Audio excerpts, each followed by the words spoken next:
Are we building Babel again, but this time with machines? In the book of Genesis, humanity once tried to reach the heavens through its own technology, the Tower of Babel. It wasn't just a building, it was a statement. A declaration that said, we no longer need the divine. Today, we find ourselves repeating that story, not with bricks and mortar, but with algorithms, data, and artificial intelligence. Many people feel it as silent discomfort, a sense that something is shifting under the surface of our lives. We're more connected than ever, and yet, something feels missing. Our tools are growing smarter, but are we losing something sacred in the process? The Torah, written long before computers or networks existed, may have hidden within it a warning, a code that links this moment in history to a pattern we've seen before. This video will explore that connection, the code of Babel, the rise of AI, and the question that echoes between them. Are we repeating the same mistake, but in a different form? Unity is not always holy. The people of Babel were united. Their language was one. Their goal was clear. But their intention? To reach the heavens without heaven, to become powerful without wisdom, to become gods without God. Today, AI is uniting our data, our speech, our behavior. It promises convenience, power, precision. But does it carry purpose? Does it carry soul? The Torah warns us, not every unity is sacred. Sometimes, what looks like progress is actually distance. Distance from self, from spirit, from truth. The people at Babel built higher and higher, but became emptier and emptier. So we must ask ourselves, in a world where everything is connected, are we still connected to what matters? In Genesis, God disrupted the project of Babel by confusing their language. Why? Because their words had no humility. They spoke not to communicate, but to control. And that kind of speech builds towers that collapse. Today, artificial intelligence can speak every language. It can answer questions, write poetry, give advice. But does it understand? Does it feel? The Torah teaches that the power of language is not in how much you say, but in where the words come from.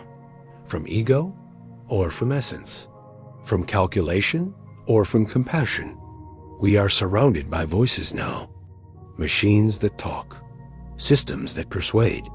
But the more we hear, the less we seem to listen. Because speaking everything means nothing if the soul stays silent. The Tower of Babel wasn't just tall, it was proud. It was humanity's first attempt to glorify itself without the divine blueprint. The danger wasn't the architecture, it was the arrogance. Today, AI carries that same temptation. A tool that could become a replacement. A system that could be asked to decide what we once were guided to discern. The Torah reminds us, the moment we try to become the creator, we lose our place as creation. We forget that we were formed, shaped, and breathed into. That we carry soul, not because we built it, but because we received it. The risk isn't that AI will overpower us. The risk is that we will abandon ourselves, our discernment, our faith, our humanity. Because forgetting who made us makes it easier to forget who we are. The system loves data. The spirit needs depth. The modern world rewards speed, optimization, and output. The Torah teaches stillness, reflection, and intention. Babel was built on external power. The Torah endures because of inner wisdom.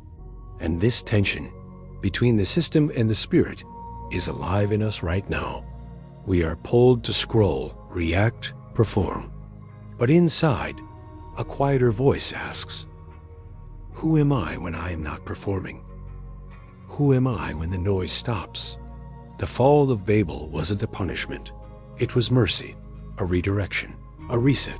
So maybe, just maybe, this moment in history, this clash of AI and soul, is our own tower falling.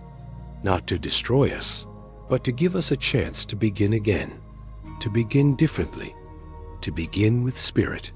Maybe the end isn't about destruction, but about remembering. Babel never truly ended. It just changed shape. It became our systems, our ambitions, our machines. But so did the Torah. It remained quiet, ancient, alive, not to hold us back from technology, but to anchor us in soul while we advance. The confusion of tongues in Babel mirrors our confusion today. So many opinions, so many truths, so many signals, but so little direction. But the Torah whispers something deeper, a call to return, a call to remember that we are not our tools. We are not our outputs. We are not our machines. We are breath. We are image. We are soul. And if we can remember that, if we can reclaim that, then the end might just become the beginning. If you feel that something inside you is still searching for truth, you are not alone. Subscribe now, not just to follow, but to remember who you are. This journey isn't about avoiding the system. It's about awakening the soul. Let this be your place of return, your space to reconnect, not to resist technology, but to rise above it. Because you were never meant to be part of the machine. You were always meant to carry the fire.